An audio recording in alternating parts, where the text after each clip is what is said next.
You're listening to an African Elements top news story for April 3, 2025. Please visit our website at africanelements.org for more daily news. AU Mediators Tackle South Sudan Peace Crisis, April 2025, by Darius Spearman, African Elements. The situation in South Sudan has taken a worrying turn, prompting intervention from the African Union, AU.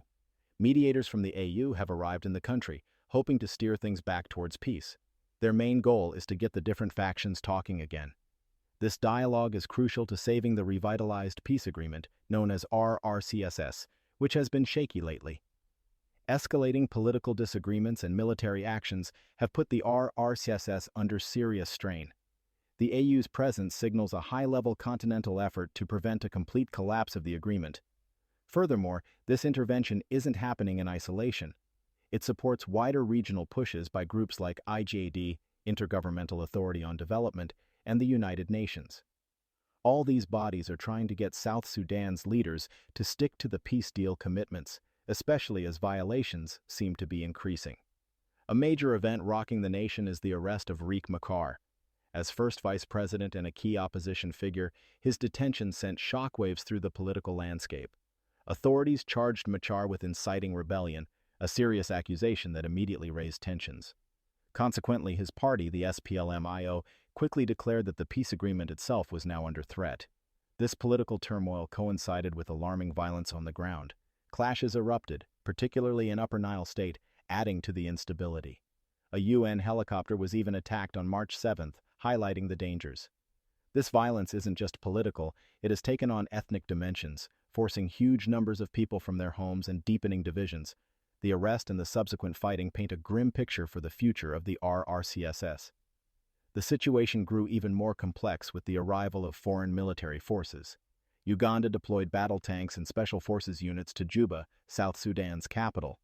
Reports indicate this deployment happened at the request of the South Sudanese government itself. However, this move immediately raised eyebrows and concerns internationally. One major concern involves the UN arms embargo currently in place for South Sudan. Questions arose about whether Uganda's intervention violates this embargo. Furthermore, the presence of Ugandan troops fuels worries about the conflict becoming regionalized, potentially drawing neighboring countries deeper into South Sudan's internal struggles. This intervention adds another layer of difficulty for peace efforts.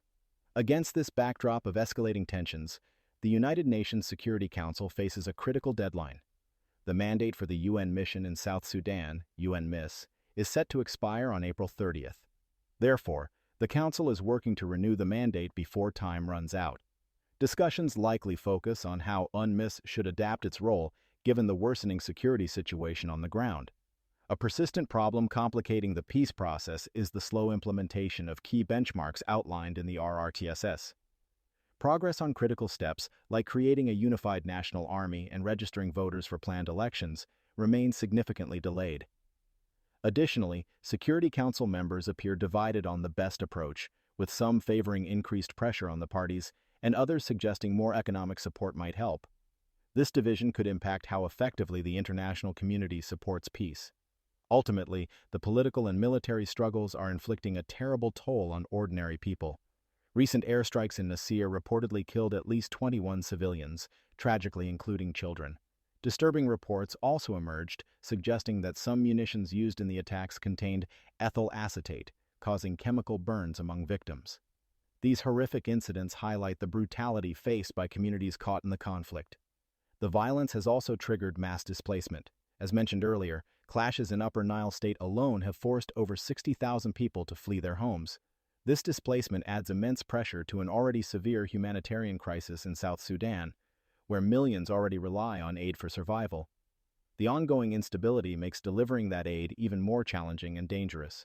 Copyright African Elements.